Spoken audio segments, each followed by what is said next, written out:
मेलागिरी पर्वत, जबकि मेलागिरी पर्वत कावेरी एवं पेन्नार नदियों के मध्य में स्थित है।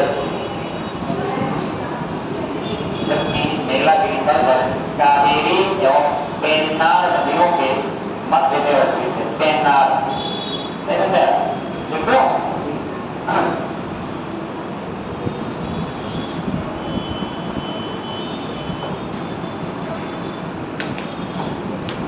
मेलागिरी पर्वत है, ये दो नदियों के मध्य में, एक नदी है पेन्नार और एक नदी है कावेरी।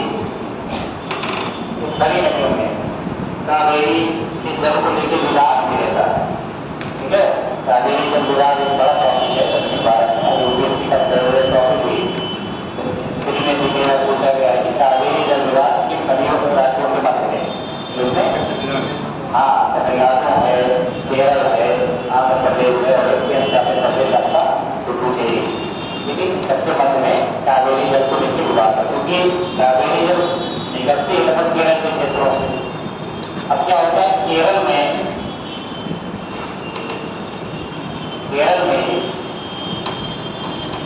तो ऊंचाई के क्षेत्रों में तेजी से प्रभावित होती है, केरल के लोगों का बड़ा नुकसान हो जाता है, भूस्खलन हो जाता है, कटाव हो जाता है, और इस प्रकार से उसका नुकसान होता है, पानी किसी काम आता भी नहीं।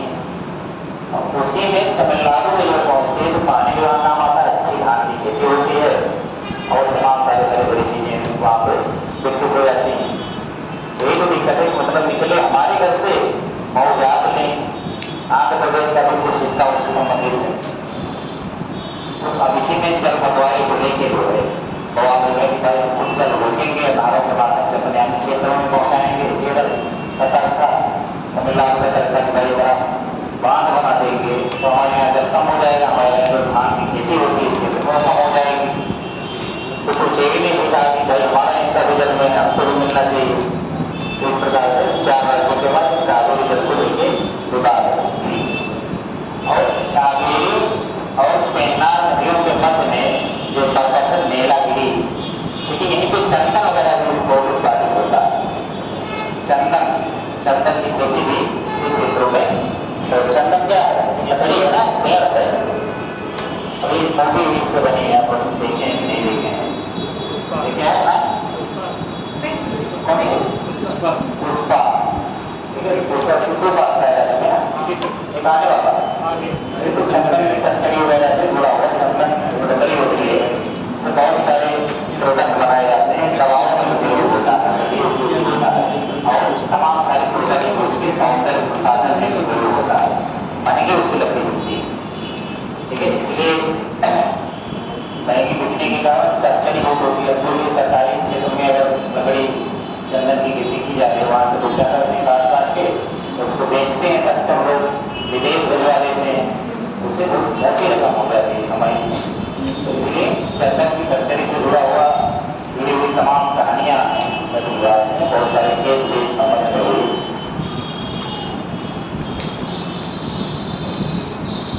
जाहिर सी बात है कि जो समाज में जैसा कथित होगा उसी प्रकार की फिल्में भी बनाई जाएंगी, चाहे वो अपराध के क्षेत्र में हो या किसी साहस के क्षेत्र में हो, उसी प्रकार की फिल्में भी हमारे सामने आएंगी।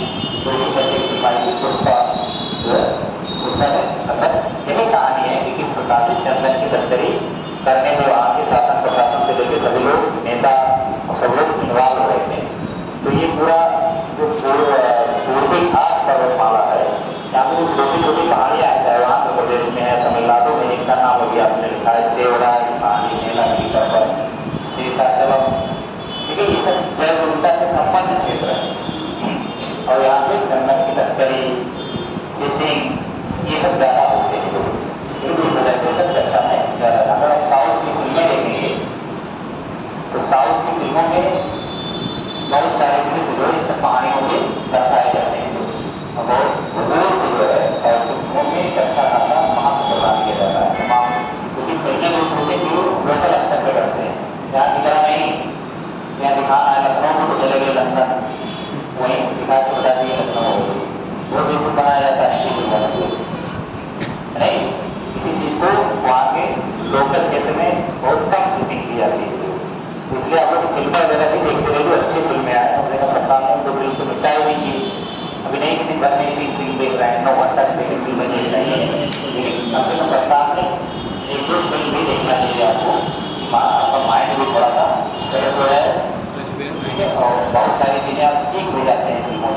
आपकी कल्पना शक्ति है। जैसे आप मान लीजिए अमेरिका तो गए नहीं है, मूवी नहीं गए होंगे तो आप लोग चले होंगे, जापान तो गए नहीं होंगे, लेकिन अब कल्पना कैसे करेंगे? कल्पना को फिल्मों के माध्यम से याद करता है, कोई चित्र देखेगा, इसलिए किताबों में लिखे छोटे बच्चों की किताबें होती हैं, अगर उसमें छोटा से आम पढ़ाना है तो छोटा बहुत छोटा लिखेंगे, आम बहुत बड़ा बना देंगे। बच्चा हमसे ये समझ जाए कि भैया यही छोटा वाला आम है या अमरूद है। अगर एक कोई भी चीज बनाए तो फिर उसमें चित्र बड़े बड़े बनाए, तो चित्रों के माध्यम से आपको तेजी से सीखता है, तो कल्पना कर लेता है, माइंड मैप बना लेता है, माइंड मैप बना के और चीजों को अपने हिसाब से डिफाइन कर लेता है। जैसे आप कहीं पर नहीं गए हैं तो वहाँ की अगर स्थिति आपके सामने रखी जाए, ये ऐसी घटना है, तो आपके दिमाग में उस घटना से संबंधित एक वर्णन चल जाएगा कि हाँ भाई ऐसी बात रही होगी, और इस प्रकार का दृश्य रहा होगा। तो ये चीजें होती हैं। देखिए इसमें थोड़ा सा देखिए, जहाँ किसी में आगे बता दीजिएगा, जहाँ का मतलब मेलागिरी पर्वत के आसपास चंदन के वन बड़ी संख्या में मिलते हैं।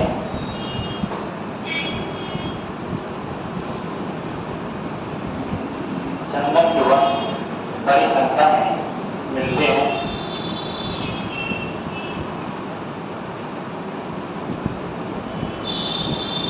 पूर्वी घाट के उत्तरी भागों में, पूर्वी घाट के उत्तरी भागों में 150 सेंटीमीटर औसत वार्षिक वर्षा होती है। 150 सेंटीमीटर औसत वार्षिक वर्षा होती है।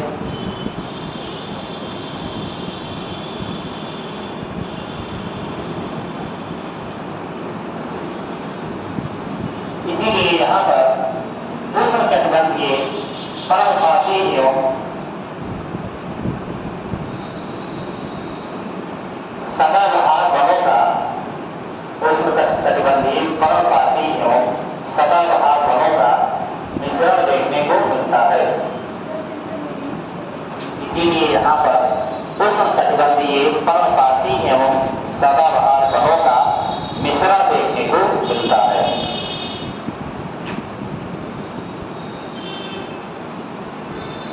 वहीं दक्षिणी भागों में शुष्क पर्णपाती वन मिलते हैं। शुष्क पर्णपाती वन मिलते हैं।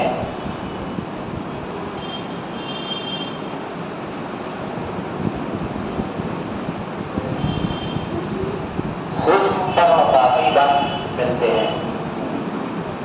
अब जो दक्षिणी हिस्सा है भारत का, खास करके तमिलनाडु में और थोड़ा सा हिस्सा आंध्र प्रदेश में, जो ये वाला हिस्सा है, दूसरे कंट्रीज को दिखा देता हूँ, इससे दिखा देता हूँ। ये जो हिस्सा है, ये वाला हिस्सा लगभग जो मैंने बनाया है, कोई मापन तो रखता हूँ लेकिन एक मापता यही हिस्सा है। यहाँ पे क्या होता है कि यहाँ पे जो भारत में दक्षिण पश्चिमी मानसून जब आता है तो ये क्षेत्र सूखा हो जाता है। इसको हम लोग बोलते हैं rain shadow zone, rain shadow zone, यानी शुष्क वाला क्षेत्र जहाँ में वर्षा नहीं होती, तो ऐसे क्षेत्रों के रूप में परिभाषित किया जाता है। वृष्टि छाया, हाँ, वृष्टि छाया प्रदेश या रेन शैडो जोन। लेकिन इस क्षेत्र में ये चीज देखने को मिलती है। उसका कारण ये होता है कि जो मानसून आता है, मानसून की भारत में दो शाखाएं हैं। एक शाखा होती है अरब सागर के माध्यम से प्रवेश करती है, ठीक है, जो प्रायद्वीप के पश्चिमी हिस्से में पड़ता है। एक शाखा होती है जो बंगाल की खाड़ी से होकर पूर्वोत्तर भारत और कोलकाता सारे क्षेत्रों में पूर्वी भारत में प्रवेश करके कुछ क्षेत्रों में कब्जा करवाती है। अब जो यहाँ से शाखा प्रवेश करती है, लेकिन ये शाखा इसके समानांतर हो जाती है, जो पौने चलती है इसके समानांतर चल जाती है कुछ दूरी तक, और समानांतर जब चल जाती है तो यहाँ पे बरसात नहीं हो पाती। एक रेन शैडो जोन इधर भी बनता है मराठवाड़ा के क्षेत्र में, कर्नाटक और महाराष्ट्र के क्षेत्र में, क्योंकि पश्चिमी घाट पर्वतमाला के कारण जो है यहाँ पे पौने ऊपर से चलते हैं लेकिन फिर क्रॉस नहीं कर पाती है पर्वतमाला को, ये वर्षा वाला क्षेत्र छूट जाता है। बाकी इधर के क्षेत्रों में वर्षा हो जाती है इधर वाले मानसून से, तो यहाँ पे वृष्टि छाया क्षेत्र या रेन शैडो जोन इन क्षेत्रों में बन जाता है। तो इसीलिए यहाँ पे अगर आप देखेंगे तो यहाँ पे शुष्क पर्णपाती वन पाए जाएंगे कुछ क्षेत्रों में, और अगर उत्तरी क्षेत्र में देखेंगे तो यहाँ पे औसत वार्षिक वर्षा जो है 150 सेंटीमीटर से अधिक, जहाँ पे 150 सेंटीमीटर या 200 सेंटीमीटर से अधिक वर्षा होगी उस क्षेत्र में सदाबहार पर मिलेंगे ही मिलेंगे। भाई नमी ज्यादा होगी वहाँ पे हरा भरा क्षेत्र विकसित होगा, ठीक है, बहुत सारे पेड़ पौधे आएंगे, ह्यूमिडिटी बहुत ज्यादा रहेगी, जैव विविधता बहुत ज्यादा रहेगी, क्योंकि बहुत सारे जो पेड़ पौधे हैं, जीव जंतु हैं, वो ऐसे क्षेत्रों में ज्यादा रहना पसंद करते हैं। उनका विकास क्रम जो होता है, प्रजनन जो होता है, वो ऐसे क्षेत्रों में ज्यादा पाया जाता है। जैसे उड़ीसा में है, अभी जो पूर्वी घाट है इसके इर्द गिर्द चिल्का झील, भितरकनिका राष्ट्रीय उद्यान, ये सब ऐसे क्षेत्र हैं कि इसमें स्थानीय तमाम ऐसे जीव पाए जाते हैं जो दुनिया में कहीं नहीं। तमाम विशेष प्रकार के अछूहे या हरियाल, इस प्रकार के जीवों के लिए दुनिया के सबसे सर्वोत्तम जगहों में से है। पूरी दुनिया के लोग को अनुसंधान करने वाले उन क्षेत्रों में दौरा करते हैं कि यहाँ पे ये सारी चीजें पाई जाती हैं। और दूसरी चीज है कि यहाँ पे तटों के बिल्कुल समानांतर मैंग्रोव वन पाए जाते हैं। मैंग्रोव वन से मतलब ऐसे वनों से होता है कि जो खारे पानी में विकसित हो सकते हैं, ठीक है। और खारे पानों में कुछ छाड़ी टाइप के विकसित हो जाएंगे जो है, तो मैंग्रोव वन का एक जो लाभ होता है कि जैव विविधता की दृष्टि से बहुत ज्यादा लाभदायी होते हैं, क्योंकि यहाँ पे बहुत सारे जीव स्थानीय स्तर पर प्रजनन करते हैं और यहाँ पे विशेष प्रकार की प्रजातियां पूरी दुनिया में पाई जाती हैं। ये हर जगह का हाल है। और दूसरी जो इसका सबसे लाभ होता है कि तटीय क्षेत्रों में जो समुद्री कटाव होता है उससे भी रक्षा करता है। तीसरा लाभ ये हो जाता है कि जब समुद्री क्षेत्रों में तूफान वगैरह आते हैं, ठीक है, तेज हवाएं 200-300 किलोमीटर की स्पीड से चल रही हो, तेजी से आ जाएंगी तो नुकसान ज्यादा होगा। लेकिन इस क्षेत्र में हवाएं घुसते ही पहले मैंग्रोव वनों से उनका सामना होगा और मैंग्रोव वन हवाओं की गति को धीमा कर देते हैं और आंतरिक भागों में पहुंचते पहुंचते वो नुकसानदायक स्थिति में नहीं रह जाती हैं। आप देखते होंगे कि बंगाल की खाड़ी में प्रत्येक वर्ष, ठीक है, तमाम सारे चक्रवात आते ही आते हैं। चक्रवातों को एक अलग नाम से भी जाना जाता है, क्योंकि बारी बारी से कई सारे देश मिलकर उन सबका नाम रखते हैं, ठीक है। तो जो पढ़ते होते होंगे, पेपरों पर पढ़ते होंगे तो देखते होंगे तमाम सारे चक्रवात आते हैं। जैसे हुदहुद आया था चक्रवात, उसका नाम सुने हुए ज्यादा चर्चा में हुआ था। इसी प्रकार की तमाम जो है चक्रवात हैं, तो चक्रवातों से सुरक्षा, जैव विविधता की दृष्टि से लाभ, पर्यटन की दृष्टि से लाभ, चक्रवातों से सुरक्षा, ये सारे क्या है, ये तटीय क्षेत्रों में मैंग्रोव वनों से होने वाले लाभ हैं। क्योंकि आंध्र प्रदेश में विशेष तौर पे मैंग्रोव वन के वृक्ष आंध्र प्रदेश, पश्चिम बंगाल के कुछ भागों में, तमिलनाडु के उत्तरी हिस्से में, गुजरात के तट के पास, महाराष्ट्र में कर्नाटक के आसपास, गुजरात में काठियावाड़ और गवाड़ के आसपास मैंग्रोव वन या कच्छ के रण के आसपास जो ऊपरी क्षेत्र है यहाँ, देखिए इन सारे क्षेत्रों में मैंग्रोव वन बड़ी संख्या में देखने को मिलते हैं। बाकी पूर्वी घाट के आसपास के क्षेत्रों में ज्यादा देखने को मिलते हैं, क्योंकि ऐसा क्षेत्र है कि यहाँ पे एक विशेष प्रकार की परिस्थितियां देखने को मिलती हैं। खेती भी ठीक ठाक लेवल पर होती है, क्योंकि नमी वाला क्षेत्र है, तमाम नमियाँ करवाई हैं, तो धान वान की खेती भी बड़ी मात्रा में होती है। दूसरी चीज पठारी क्षेत्र है, तो बहुत स्वाभाविक सी बात है, ग्रेनाइट और नीस जैसी चट्टानें पाई जाती हैं, और जहाँ पे ये सारी चट्टानें पाई जाएंगी वहाँ पे अनेक संसाधनों के मिलने की भी संभावना प्रबल होती है। ठीक है, तो इन सारे क्षेत्रों में तमाम तरह के खनिज संसाधनों का भी दोहन होता है, चाहे वो उड़ीसा का क्षेत्र हो या आंध्र प्रदेश का क्षेत्र हो, कर्नाटक का क्षेत्र हो, छत्तीसगढ़ और झारखंड जैसे आंतरिक राज्य हैं, सारे राज्यों में, पठारी राज्यों में कुछ ना कुछ खनिज पाए जाते हैं। कुछ ना कुछ क्या भारत के लगभग सारे खनिज इन्हीं सारे क्षेत्रों में पाए जाते हैं। जो इसके अलावा तटीय क्षेत्रों में पर्यटन की दृष्टि से ये तमाम अच्छी अच्छी जगह पाए जाते हैं। इसलिए देखिए चिल्का झील है ना, भारत के सबसे महत्वपूर्ण पर्यटन स्थलों में शामिल है, आरक्षित क्षेत्रों में शामिल है, क्योंकि ये सब जितने भी विशेष जलवायु क्षेत्र होंगे, तो ऐसे जलवायु क्षेत्र में ये ज्यादा संभावना होती है कि मानव के अतिक्रमण से उनको ज्यादा हानियां हो सकती है। ठीक है, तो वहां पर भी उन लोगों का संरक्षण किया जाता है। तो कुल मिला के जो मूल बातें कहने का है कि पूर्वी घाट पर्वतमाला जो है ये आर्थिक दृष्टि से बहुत महत्वपूर्ण क्षेत्र है, पर्यटन की दृष्टि से बहुत महत्वपूर्ण क्षेत्र है, और आपके प्री के एग्जाम में तमाम सारे तथ्य भी पूर्वी घाट पर्वतमाला से आपको देखने को मिल जाएंगे। ठीक है, तो ये सारे दृष्टियों से पूर्वी घाट पर्वतमाला के बारे में जानना बहुत आवश्यक है। एक प्रश्न आपके एग्जाम 2023 में पूछा गया था, ठीक है। उस प्रश्न का आप लोग उत्तर लेकिन दे पाते हैं कि नहीं दे पाते। तो ये हम खोले यही सर्च कर देते हैं, अगर मोबाइल कनेक्ट कराएंगे ये सब कराएंगे, मीटिंग तो बनाएंगे, ठीक है। एक खोलने के लिए खेले, एक के पास नहीं खेले हमारा तुमको तो किसी ने नहीं कहो तो किसी ने हम ही को लेना है।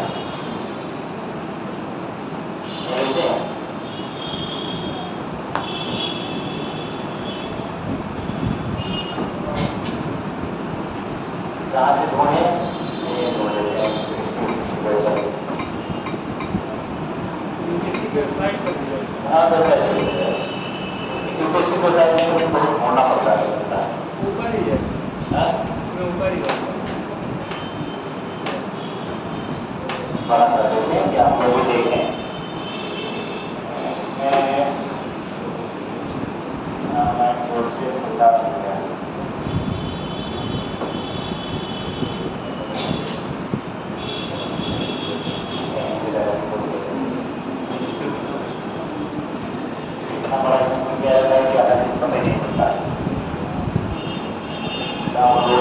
जाते हैं सामान्य प्रारंभिक परीक्षा,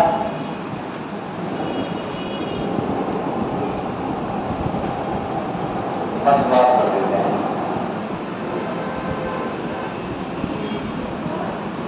ये शक्ति है, हम इस सुरक्षा प्रवृत्ति जो होगी में जाएगा।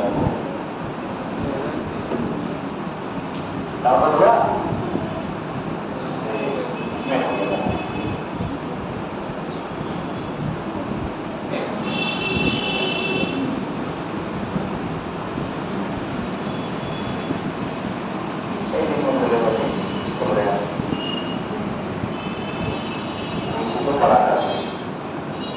देख जाएगा आप लोग पीछे, पहले तो सही आए, हाँ हो गया भैया। सेकंड पेज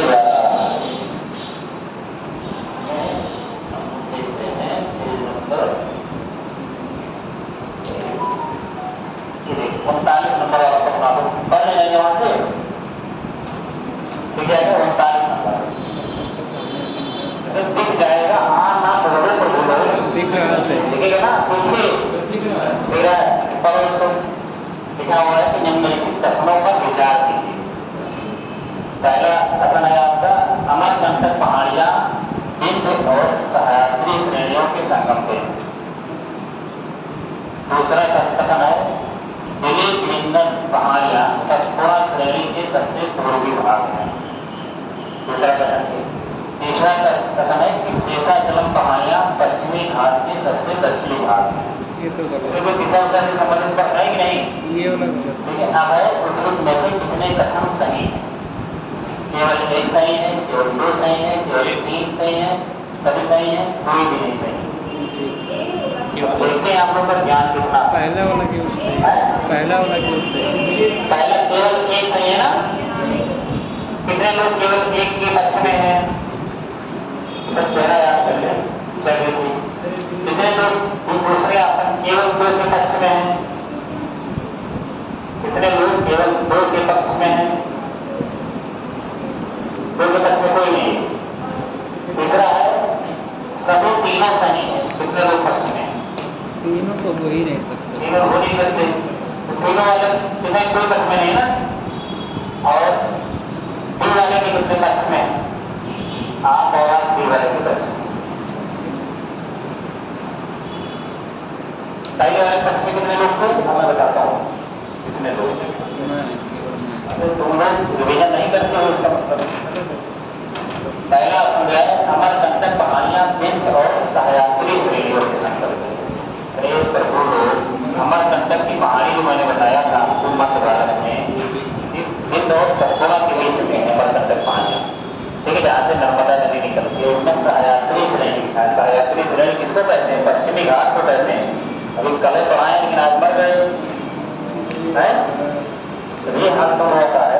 तो पहला तो इसे गलत हो गया आपका, यहाँ पे होना चाहिए अमरकंटक पहाड़ियां विंध्य और सतपुड़ा के बीच में, तब भी सही हो जाता है, ठीक है। तो पहला तो इसे गलत हो गया। दूसरा है दिलीप विंध्य पहाड़ियां सतपुड़ा श्रेणी के सबसे पूर्वी भाग। अब मान लीजिए इस कहानी की चर्चा शायद नहीं की गई होगी, लेकिन सतपुड़ा की चर्चा की गई कि नहीं की गई? तो देखो सतपुड़ा श्रेणी की सबसे पूर्वी चोटी आपको तो क्या पढ़ा है, मैकाल थी कि ये? जब आपको ये पता है कि सतपुड़ा श्रेणी का सबसे पूर्वी भाग मैकाल श्रेणी है, तो ये कहाँ से जाएगा? वैसे भी तक खारिज हो जाता तुरंत भाई। अगर बस्ती शहर में बड़े बड़ी नहर है, वो पता है, तो कहीं बोलेगा कि बस्ती पक्के की कौन सी दिशा होगी? यहाँ से तो दिशा इमेज लग जाते हैं, तो ये छोड़ दीजिए उदाहरण में, तो पता लगे जिसमें खुद कंटिन्यू उदाहरण नहीं देना चाहिए, ठीक है। तो ये वाला जो सतपुड़ा श्रेणी के सबसे पूर्वी भाग में आप देखेंगे, रिविजन करेंगे, तो सतपुड़ा श्रेणी के सबसे पूर्वी भाग में मैंने बताया था आपको कि मैकाल श्रेणी, और मैकाल के जस्ट ऊपर मैंने बताया था कि अमरकंटक श्रेणी, वहीं से महानदी, नर्मदा और ताप्ती जैसी कई सोन नदी भी उसी के आसपास के क्षेत्रों से निकल रही थी। 3-4 नदियों का एक जलग्रहण वाला क्षेत्र है। और यहाँ पे क्या है आपका बिलीरिंगन पहाड़ी। बिलीरिंगन पहाड़ियाँ ये केरल में स्थित जो है पहाड़ियाँ। और तीसरा है शेषाचलम की पहाड़ियाँ।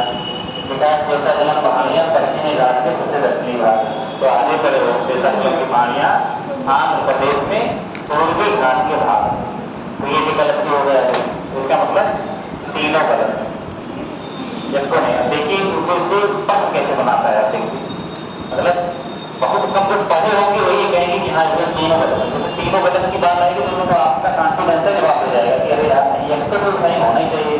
ऐसा क्या होगा कि तीनों गलत तो संभव ही नहीं है, तो तीनों गलत है। ये जो पढ़ा होगा जिसके अंदर एक कॉन्फिडेंस होगा कि हाँ तीनों गलत हो सकते हैं, इसमें कौन सी बात है। तो तीनों गलत दोनों दो बच्चे को बता पाए, ये बता पाए और दो पीछे वाले बता पाए, और ये भी इसलिए बता पाए कि ध्यान से पढ़े होंगे, ठीक है, तो बता पाए, ठीक है। तो इस प्रकार से पढ़ना आपको। तो देखिए इसमें सारे जो तीनों हैं इसके तक नहीं पूछा गया, इसमें केवल लोकेशन के आधार पर बताया कि इसका दक्षिणी भाग है, इसका पूर्वी भाग है, इसके मध्य में, ये बात है ना। तीनों नजर आ देखेंगे तो इसमें संगम की बात कहा है, तो श्रेणियों के भी लोकेशन पर इस बात है। इसमें भी जो है पूर्वी पश्चिमी बात कहा है, इसमें भी जैसे दक्षिणी भाग की बात कहा है। तीनों में सबसे ज्यादा जानने का जो प्रयास किया है कि आप ये बताइए कि लोकेशन आपकी क्या है। अब शेषाचलम की पहाड़ियाँ जो हैं इसी के आसपास आपका तिरुपति का मंदिर वगैरह है, इसी पे अगर तिरुपति जो मंदिर है आंध्र प्रदेश में, वो शेषाचलम की पहाड़ियों पे बड़ा मंदिर है, विख्यात मंदिर है, ठीक है। तो इस पहाड़ी के बारे में इसके पूर्व भी उत्तर प्रदेश के पीछे से भी तख्त बनाए जा चुके हैं, हम लोग तो ऐसे सारे तख्तों को जो चर्चित हों, देखिए किसी कारण से चर्चा में आ गया, उन सारे तख्तों को आपको जरूर एक आध बार शामिल किया करिए। इसी प्रकार के बहुत सारे तत्व आपको दिख जाएंगे, रास्ता और उदाहरण ले देते हैं। देखिए इतना आप बताओ,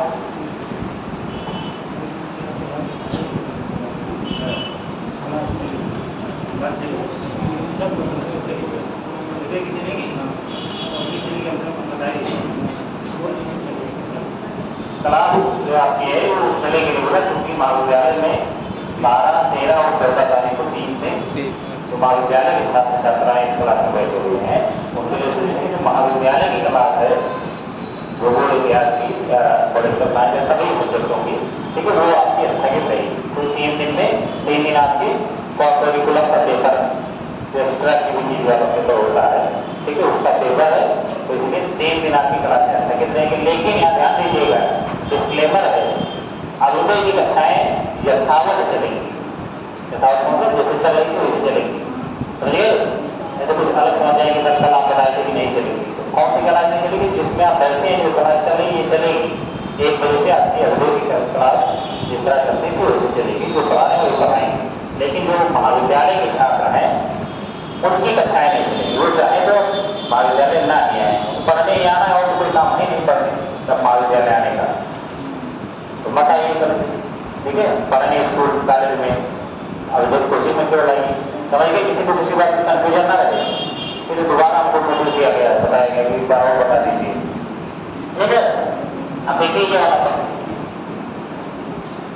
कितना सटीक स्तर पर हमारे चीन की तुलना में भारत के पास अधिक कृषि योग्य क्षेत्र है। चर्चा ये बात नहीं है कि चीन वगैरह भले क्षेत्रफल में ज़्यादा हो, लेकिन भारत की भौगोलिक स्थिति जो है, भारत की भौगोलिक स्थिति इस रूप में बढ़त में है कि भारत के पास कृषि योग्य जो भूमि है, लेकिन जो क्षेत्रफल होता है वो तो सब शामिल, मरुस्थल भी शामिल है, पर्वत पहाड़ शामिल है, पठार शामिल है, सब शामिल होते हैं, लेकिन कृषि योग्य भूमि बहुत कम शामिल होती है। भारत में इतना 45-40% कृषि योग्य भूमि है, जिसको सिंचित भूमि बोलते हैं, ठीक है, उसमें कृषि कार्य किए जाते हैं।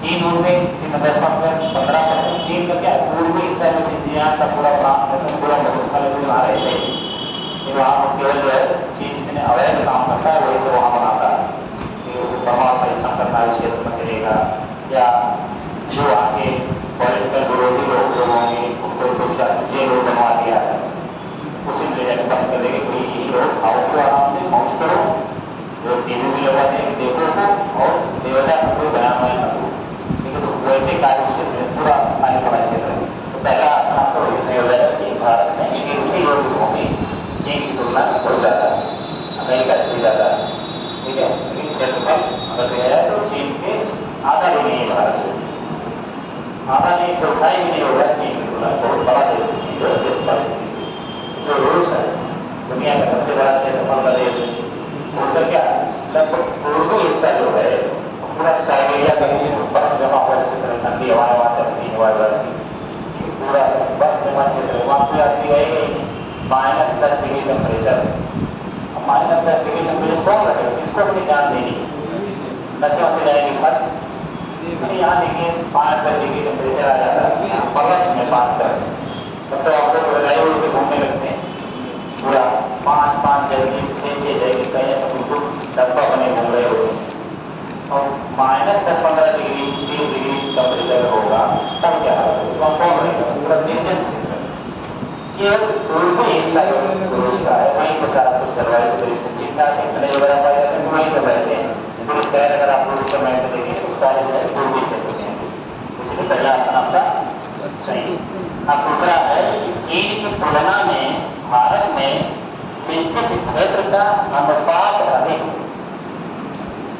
सिंचित क्षेत्र का अनुपात अधिक, देखिए पद किस तरह बनाया है, एक में बना गया क्षेत्र पर, भाई अगर हमारे पास में 100% क्षेत्रफल है तो 100% में हमारे पास कितना 46% जो है, 46-48 लोग होगा, आप थोड़ा चेक कर लीजिएगा, साथ और बदल जाता है एक बार जो है, ठीक है, इतना है, यानी अनुपात हमारा मतलब 50-50 का है, यानी आधा हिस्सा मतलब हमारा है जो है 50 में आता है, और दूसरा अपने अनुपात मछलियाँ कि चीन की तुलना में हमारा अनुपात ठीक है, क्योंकि उसका क्षेत्रफल ज़्यादा है, हमारा क्षेत्र बहुत कम है उससे, तो यहाँ पे अनुपात जानना चाह रहा है, तो अनुपात क्या होगा, अनुपात भी सही होगा, क्योंकि जो उसका क्षेत्रफल ज़्यादा है तो जाहिर बात उसका अनुपात उससे कम होगा अगर किया जाएगा।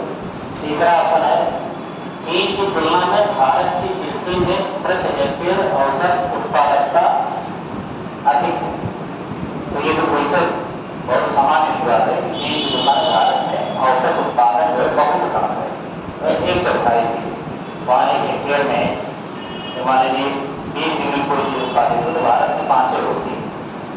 यहाँ जो कृषि का तरीका बहुत ज़्यादा परंपरागत है, वैज्ञानिक खेती बढ़िया नहीं की जाती, जोत का आकार बहुत छोटा है, छोटे जोत के आकार में 1-2 बीघे में कोई वैज्ञानिक कृषि तो थोड़ी कर पाएंगे, ना वैज्ञानिक खेती कर पाएंगे, ना कोई पूंजीगत प्रकार की खेती कर पाएंगे। हरित क्रांति में लोग हुआ, हरित क्रांति पर भी पूछे जाते हैं कि हरित क्रांति जो है के लिए सबसे सटीक जो जलवायु थी वो पूर्वी उत्तर प्रदेश और बिहार की थी, लेकिन पूर्वी उत्तर प्रदेश में हरित क्रांति न लागू करके पश्चिमी उत्तर प्रदेश और पंजाब हरियाणा के क्षेत्रों में क्यों लागू की। इंटरव्यू में और मेंस में भी कई बार प्रश्न बने हैं, बता सबसे अच्छी जलवायु, सबसे अच्छी मृदा, सबसे अच्छा पानी का स्रोत, चले जाने वाला राजस्थान और पंजाब और हरियाणा और पश्चिमी उत्तर प्रदेश के क्षेत्रों में हरित क्रांति लाने की जरूरत। तो सबसे बड़ा काम ये था कि जो पूर्वी उत्तर प्रदेश और बिहार का क्षेत्र है यहाँ मेड़ कटाई बहुत है, मेड़ कटाई मतलब जोत का आकार बहुत छोटा, किसी पास आधा हेक्टेयर, किसी पास जो है 2 हेक्टेयर, 1 हेक्टेयर, इस प्रकार से जमीन है। अब 1 हेक्टेयर से लोन लेके तो उसमें वारंटी कितनी नहीं करेगा, और ना इतना पूंजी लगा पाएगा, और ना उतना सिस्टमेटिक ढंग से वो दामों को लेकर सिंचाई कर रहा है। अपने क्या अपने आप तो 10 बीघे में खेती करवा रहा है तो 2 महीना रहता है, बाकी 10 महीना मुंबई में रहता है, वहाँ कमाता है। आएगा या वही फोन कर देगा, आपको बगल वाले अपना जमीन चला गया तो सिंचाई उचाई कर देंगे। और क्योंकि जब पैकेज प्लान के लिए कोई काम होगा उसमें समय सारी चीज़ें आपको पैसे करवानी पड़ती हैं, और हर चीज़ समय से होना। और दूसरी चीज़ है कि आपकी जो फसल होगी, ठीक है, उसमें आपको निश्चित तौर पर लाभ होगा ही होगा।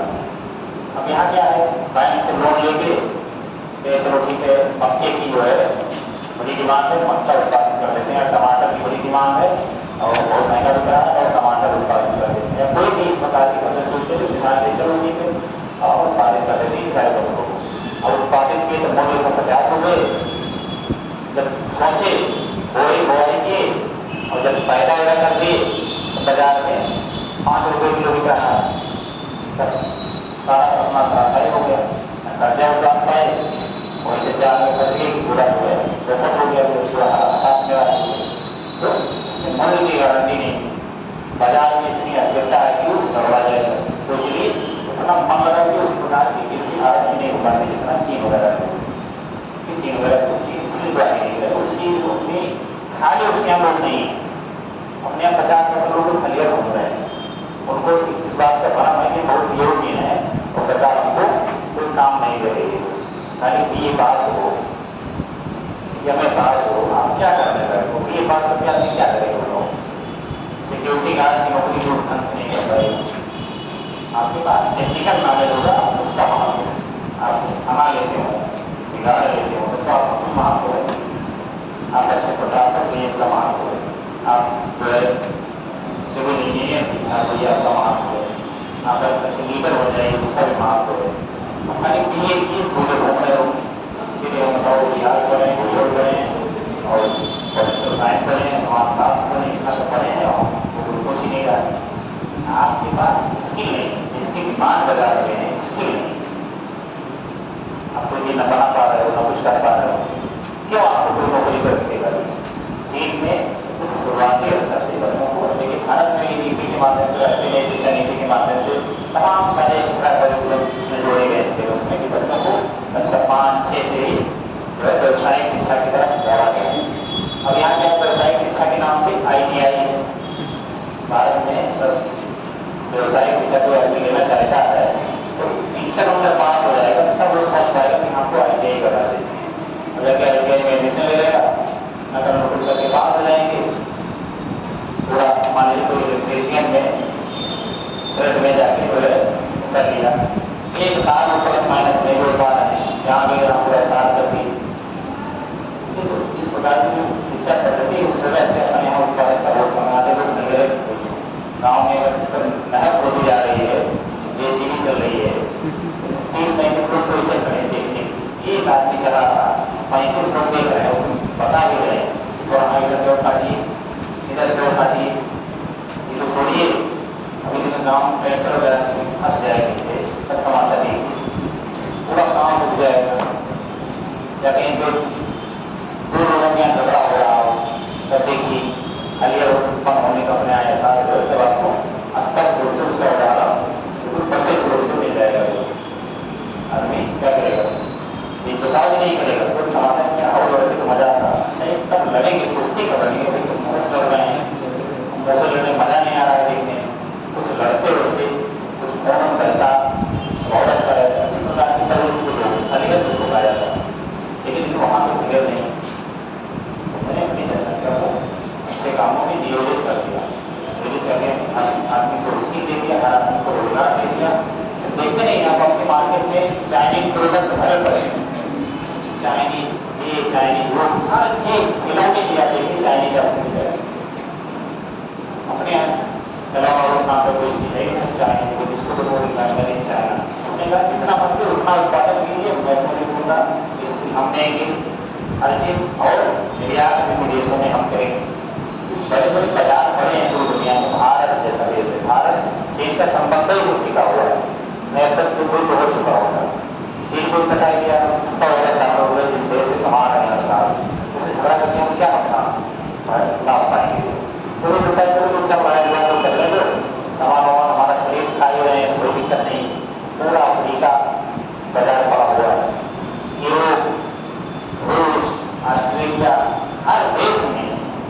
चाइनीज प्रोडक्ट पूरी तरह से छाए हुए हैं। और चाइनीज प्रोडक्ट में पूरी दुनिया में नहीं है, लेकिन चाइनीज प्रोडक्ट जो होते हैं बड़े घटिया किस्म के होते हैं, कोई संदेह नहीं, बहुत सारे प्रोडक्ट घटिया किस्म के, लेकिन हमको भारत जैसे बाजार में गुणवत्ता से कोई मतलब नहीं। जो चाइनीज फोन आपको वीवो तमाम नाम से मिलते हैं बाजार में, जितने फीचर आपको 15-20 हज़ार के फोन में मिल जाएंगे, तो सैमसंग, एप्पल जैसे ब्रांडेड कंपनियों में आपको 1 लाख रुपए की कीमत में मिलेगी। भारत के लोगों को चाहिए सस्ता हो कि गुणवत्ता से कोई मतलब है। भारत में से एक खाते भंडार की दुकान में एक कंबल अगर आप लेने चले गए, फिक्स रेट 2,000 रुपये में कंबल। उसी तरह का सामान अगर आप सरकार में करवा लेते हैं 250 रुपये, 200 रुपये आराम से आपको मिल जाएगा, उतने दिन चलेगा, तो क्यों आपका सामान खरीदेगा? तो अपने इसी को बढ़ावा ही नहीं दिया, चाहे कृषि क्षेत्र में हो, चाहे उद्योगों के क्षेत्र में हो या सेवा क्षेत्र में बेहतर दिखाई देता है। इसलिए उत्पादकता के मामले में भी ये चीन आते हैं, ठीक है। तो इसमें सभी चीज का काम नहीं हो रहा है। इसी प्रकार के पक्ष देखो आप, इस प्रकार के ये एक प्रकार का पक्ष इस प्रकार का है। इन लिखित में से कौन सा एक समुद्र स्तर में पुनरावृत्ति गिरावट का सर्वोत्तम उदाहरण है, जिसने इससे वर्तमान समय की सुविस्तृत कच्छ भूमि उत्पन्न हुई। मजेदार शब्दों में प्रयोग किया, गूगल का ट्रांसलेशन है, इस तरह का किसी तरह लिखा ही नहीं मिलेगा। सुविस्तृत कच्छ भूमि, जो कच्छ भूमि देख लिए उनको तो तुरंत सुनने लगेगा कि हाँ जी गुजरात पहुंच जाओ। कच्छ का मतलब पार्टिकुलर का नाम है, कच्छ भूमि का मतलब होता है तटीय दलदल क्षेत्र, तटीय दलदल। क्या क्या होगा, वितर खनिका दरान नवबाहा रोड बर्फ कनम लवर जैसे क्या जी ये क्लास है। हाँ, आप लोग कभी भी समझ जाते हैं क्लास है। जब पहुंचो जब स्वागत, तुरंत भैया पानी लेके आओ, पिलाओ पिलाओ पिलाओ, देर से आए तो और ज्यादा स्वागत। तो क्लास में इसका ठीक उल्टा, देर से आए कल से तो ये बुलाएंगे, एक लोग पैसे बुलवाएंगे, लेकिन तब एक दूसरे दिन को भूल मिल जाएंगे, इतना परिचय हो जाएगा जब बिल्कुल हर द्वार तक पहुंचने लगेंगे एक दूसरे के, समझ लीजिए। इसलिए समय से क्लास में आएंगे। बताओ इसमें कौन सा सही है? और उसमें मान है उनका आपको दिखाइए। और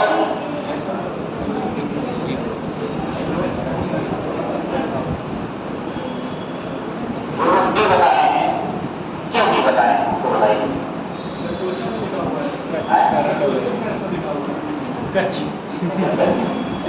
तो पहले बता दिया कि पक्ष बनाता है वो कि नहीं जाना चाहेगा, वो आपके मनोविज्ञान से खेलता है। ठीक है, आपको मनोविज्ञान क्या है जो है उससे खेलता है, वैसा आपन बनाएगा, वो आपन में भी डाल देगा कि आप तुरंत कंफ्यूज हो जाइए जो है, और उस कंफ्यूजन में आप तुरंत एक मार्किंग दोनों का बढ़ के आगे बढ़ जाइए। और चेक करते हैं इसका क्या सही है, आंसर भी डाउनलोड करें, उसमें बोलना अच्छा है कि वही बोल दीजिए। पहला नंबर का प्रश्न है 35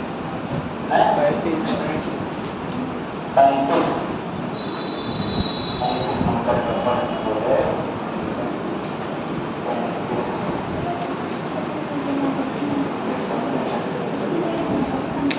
कौन सा सेट है ये?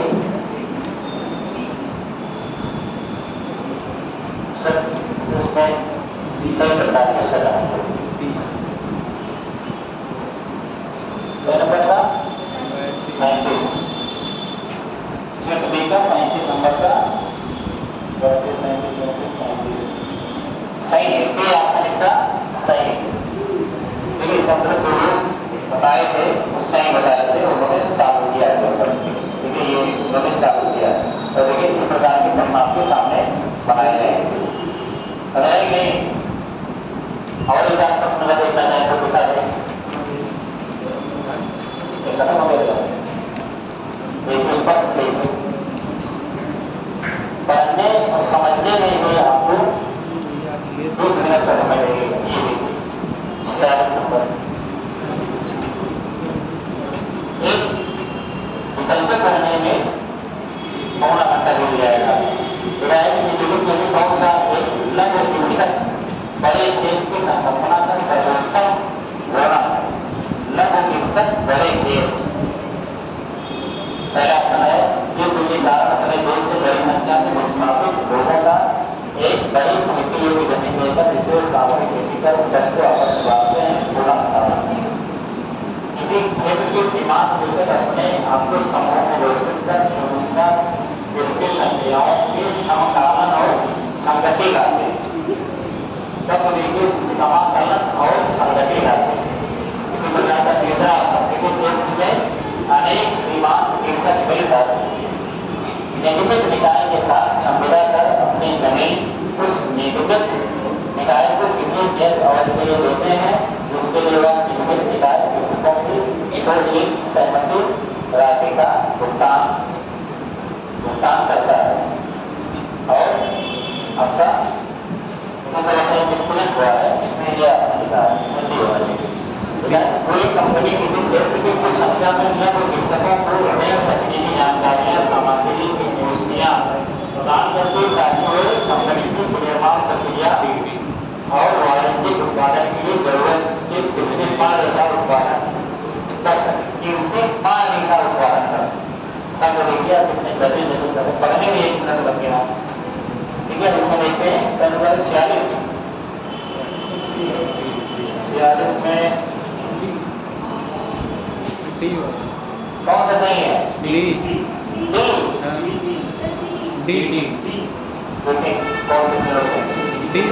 एक कक्ष में है इलेक्ट्रॉन नहीं, डी के इलेक्ट्रॉन नहीं, सी के 30 सी के कक्ष में आता है। सी के कक्ष में कितने लोग? अरे उठाओ या तो नीचे रखो या बीच में से काम ले दो बन नहीं आता किशोर सी के कक्ष में कोई नहीं है। डी के कक्ष में कितने लोग?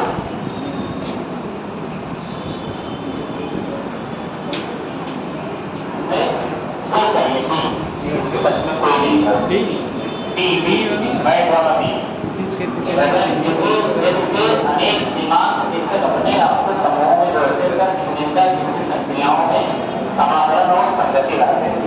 जैसे छोटे छोटे कृषक सब लोग एक साथ बैठ के ऐसा है कि हम लोग अपनी खेती करते हैं उनको पंजीकरण करा लें एक दिन की खेती करें और उसकी संपदा पहले से किसी कंपनी के माध्यम से कर लें। भैया ये प्रोडक्ट हम उत्पादन कर रहे हैं इतनी मात्रा में आप हमसे ले लीजिएगा। जैसे एक चिप्स बनाने वाली कंपनी से हमने सौदा कर लिया कि हम सुपर इंडिया में आलू की बुआई कर रहे हैं आप हमारे आलू ले लीजिएगा। ठीक है समझिए और इस मूल्य से आपको लेना पड़ेगा चाहे तो बाजार में मूल्य हो तो क्या करेगा सहमति पत्र में साइन हो जाएगा। और वही जो छोटे कृषक थे सीमांत कृषक मतलब जिसके पास एक हेक्टेयर से भी संपत्ति हो लेकिन उसका बैंक के साथ में और किसी एक फसल की खेती करते हैं। चुनिंदा कृषि संक्रियाओं में समाकलन और संगति लाते हैं। सब देखिए कृषि संक्रियाओं आपको संक्रिया लिखने की जरूरत है। कृषि क्रिया ही कृषि विज्ञान में क्रिया है। समाकलन का मतलब समूह में मिलते हैं सभी लोग और संगति यानी समान समूह के लोग साथ में आते हैं। समाकलन का मतलब जिसके पास समान कृषि भूमि है भूमि और एक उद्देश्य के लिए जगह पे आ गए और साथ में मिलकर कृषि का कार्य करेंगे। तो क्योंकि कितने माइनूट क्वेश्चन के बनाते हैं कि आपका बिल्कुल तक 20 लगेगा आपका कोई 21 आपको नहीं लगेगा सब लगेगा ये भी हो सकता है ये भी हो सकता है और ये भी हो सकता है। तो आस पास का विकल्प नहीं ये नहीं कि बहुत ज़्यादा दूर का विकल्प नहीं कि आप कंफ्यूज हो जाए वो दूर का विकल्प नहीं दिया जाता है। ठीक है तो अब ये आपको किसी प्रकार के प्रश्न आपके सामने मिलने वाले हैं। ठीक है टाइम अगर बहुत नहीं है और आपका जो पूर्वी घाट पर्वतमाला है ठीक है नदियाँ वगैरह हैं उसको आप तरफ से सिंचाई मैट में सजा लीजिएगा। और उसमें जो छोटी छोटी पहाड़ियाँ हैं, ठीक है, उन पहाड़ियों को भी आप लोग याद जरूर कर लीजिएगा। तो पूछी जाएंगे, खासतौर से राजनीतिक व्यवस्था की आप लोग जरूर याद कर लीजिएगा। पुराने पेपर काम करेंगे तो बहुत सारे कंफ्यूजन आपके इससे दूर होते चले जाएंगे। ठीक है, अगला टॉपिक आपका क्या रहेगा? द्वीप समूह और तटीय क्षेत्र। द्वीप समूह और तटीय क्षेत्र क्या क्या था? जहाँ बाबू बातें थे क्या था चौथा? एक उत्तर का पर्वतीय क्षेत्र रहा होगा, एक विशाल मैदान रहा होगा, एक प्रायद्वीपीय भाग रहा होगा, और क्या था? शुरुआत में जो लोग आए तटीय क्षेत्र। हाँ, जैव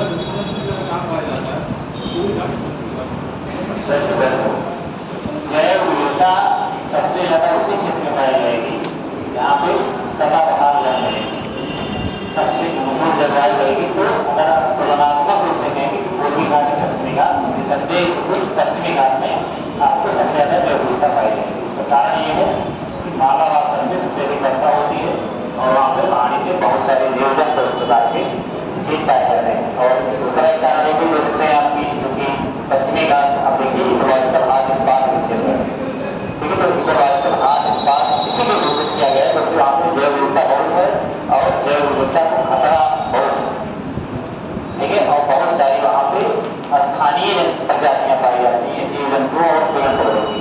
तो बिल्कुल किसी गाँव में होना चाहिए पूर्वी घाट और पश्चिमी, क्योंकि पश्चिमी घाट पूर्वी घाट जो है बहुत असतत रूप में होता है, ठीक है। और वहाँ पे जलवायु भी इस प्रकार की नहीं पाई जाती कि वहाँ पे सबसे जैव विविधता की अनुकूल परिस्थितियां पैदा होती है, तो पश्चिमी घाट, ठीक है। अगला टॉपिक आपका डालिए क्या था? तटीय मैदान एवं द्वीप समूह। तटीय मैदान एवं द्वीप समूह बड़े की दो में चलते। तटीय मैदान और द्वीप समूह एक क्लास में खत्म होना है आपका, समझ रहे हैं? इसमें ज्यादा टाइम नहीं लगना चाहिए, मैं करवाना है क्योंकि मैंने भारत एक परिचय में भी द्वीपों का पर्याप्त वर्णन लोगों घुमाने को बाद सकता जो है दे चुके हैं। कुछ तथ्यात्मक बातें ही रहेंगी वो ज़्यादा लंबा नहीं खींचेंगे। तटीय मैदान आपसे पूछे जाते हैं कि भाई कौन सा मैदान कहाँ पे? उत्तम तट, आपको ज्ञान हो जाता है। उत्तम तट किस राज्य के आसपास पाया जाता है? हाँ, तो इसी प्रकार के परिणाम से पाएंगे। तो सारे तटों का जो विभाजन हम लोग कर देंगे कि कहाँ से लेके कहाँ तक कौन कौन से तट पाए जाते हैं, मालाबार तक कहाँ है, कोरोमंडल तक कहाँ है, ये सब का वर्णन हो जाएगा। और द्वीप समूहों का वर्णन हो जाएगा। द्वीप समूह में मात्र कोई द्वीप समूह पूर्व भारत में है, अंडमान निकोबार द्वीप समूह और एक लक्षद्वीप, ठीक है। तो इस सब में भी हो जाएगा। और एक ही जगह करवा देंगे पूर्वी घाट और पश्चिमी घाट में अंतर जो है वो हम करवा देंगे। 10-15 अंतर आपको करवा देंगे। पूरा एग्जाम में इसलिए आपको लिखने को आता है। हाँ, बंदरगाह उसी साथ करवा सकते हैं। बंदरगाह जैसे तक करवाएंगे उसमें करवा देंगे, इसमें प्रमुख बंदरगाह है उसी में हम चिन्ह दे देंगे कि यहाँ पे